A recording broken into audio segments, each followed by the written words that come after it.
मेरे प्यारे दोस्तों, भाई बहनों, आज जैसे कल हम एक्टिव पासिव का कुछ नियम बता चुके थे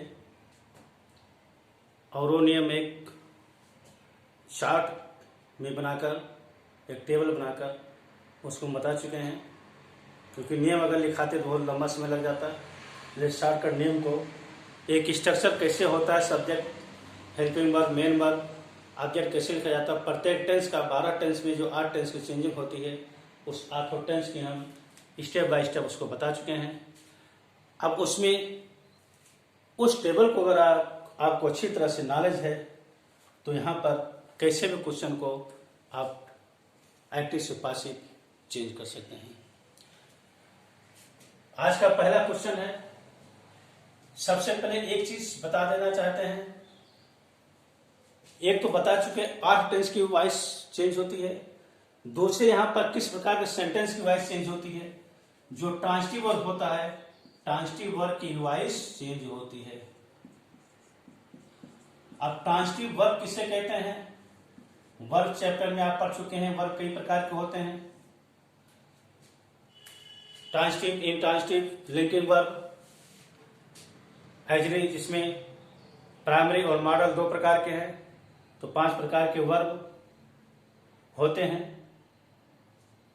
उसमें सबसे पहला ट्रांजिटिव वर्ब जो है आपका, ये ट्रांजिटिव वर्ब किसे कहते हैं, जिस सब्जेक्ट के बाद जिसमें सब्जेक्ट, वर्ब, ऑब्जेक्ट तीनों मौजूद हो। कभी कभी क्या होता है, ऑब्जेक्ट नहीं होता है, सब्जेक्ट और वर्ब होता है, तो ऑब्जेक्ट न होने से उसको हम ट्रांजिटिव वर्ब नहीं कहेंगे। एग्जाम्पल के तौर पर जैसे आपका यहाँ पर ये ही राइट्स, पहला क्वेश्चन है, ही राइट्स अ लेटर। अब यहां पर ये चीज आपका ये सब्जेक्ट हो गया, ये पोर्शन वर्ब हो गया और ये पोर्शन ऑब्जेक्ट हो गया। तो ये इस वर्ब को हम क्या कहेंगे, ट्रांजिटिव वर्ब कहलाएगा। कभी कभी क्या होता है, उस सेंटेंस में वर्ब के बाद ऑब्जेक्ट नहीं होता है। जैसे ही राइट्स, वो लिखता है, क्या लिखता है कुछ पता नहीं है। इसमें जो क्रिया है, क्रिया के साथ ऑब्जेक्ट होता है। इसमें क्रिया के साथ कर्म, जिसको ऑब्जेक्ट कहते हैं, नहीं होता है। एक्टिव वॉइस में कर्ता की प्रधानता होती है, इसमें कर्ता की प्रधानता हो रही है। जैसे ये कर्ता की प्रधानता इसमें होता है, कर्ता की प्रधानता।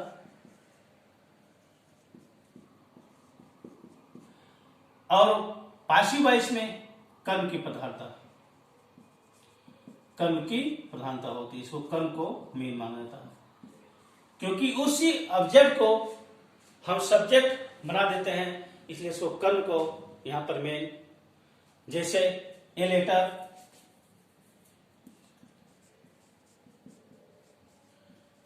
Is written,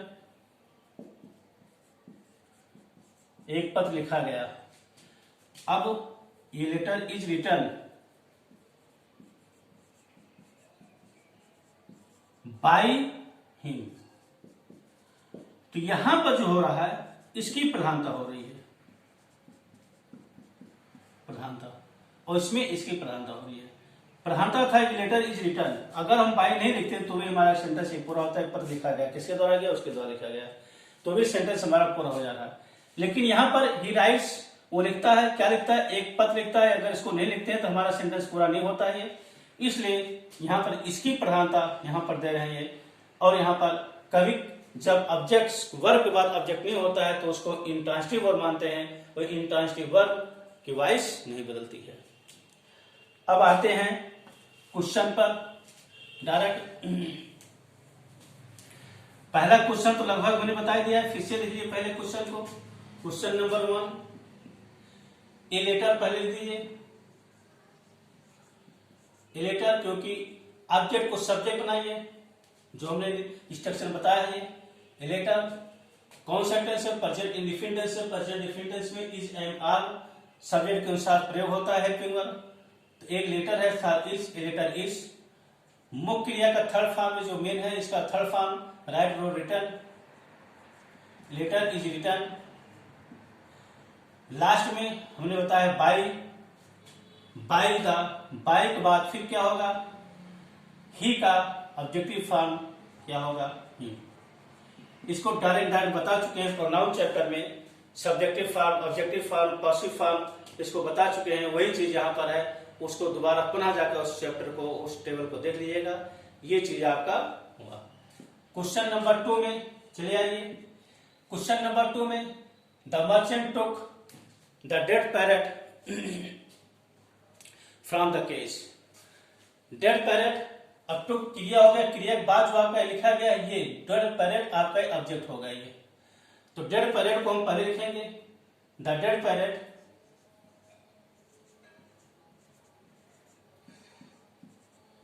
the dead parrot कौन सा टेंस है? टुक पास्ट टेंस है। पास्ट टेंस अर्थात वाज का प्रयोग होगा, वाज वर्ब का प्रयोग। एक पैरेट है इसलिए वाज, वाज टू का third form taken, was taken. बाद में ये जो चीज लिखा गया, अब इसके बाद यहां पर फ्रॉम द केज, लास्ट में by the merchant, by the merchant.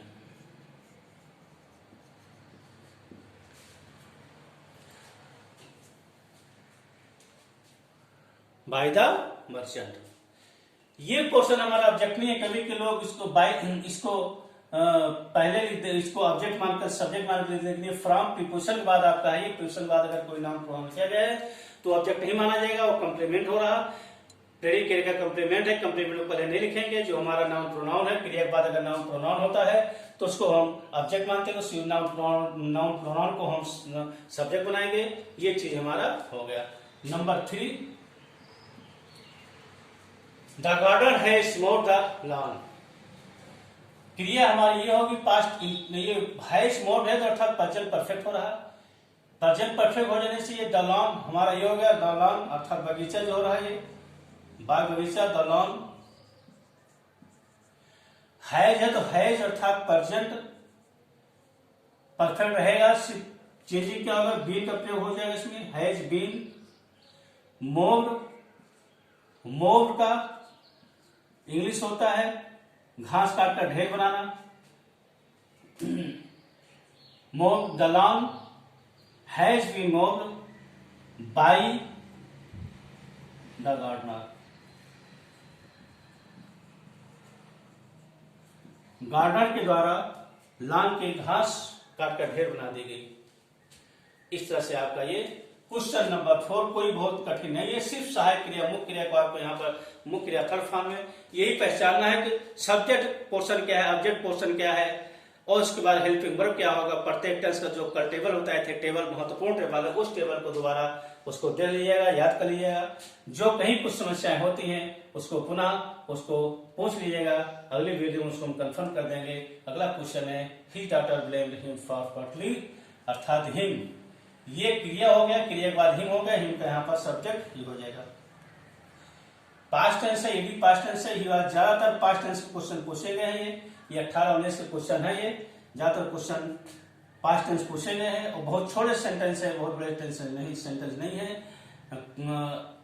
He, him का ही हो गया। पास्ट टेंस है, he was blamed, he was blamed, blamed was for फॉर्टिलिटी,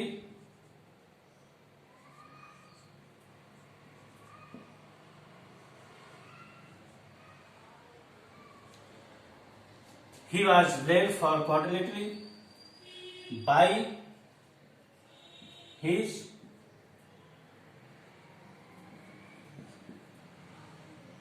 daughter, by his daughter. Question number 5,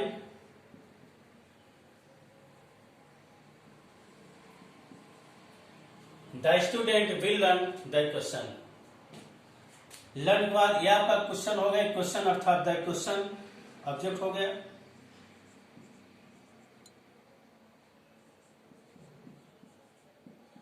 the question will, future definite tense है तो will be कर दो। The question will be, the question will be learn, learn का third form learn हो गया by the student.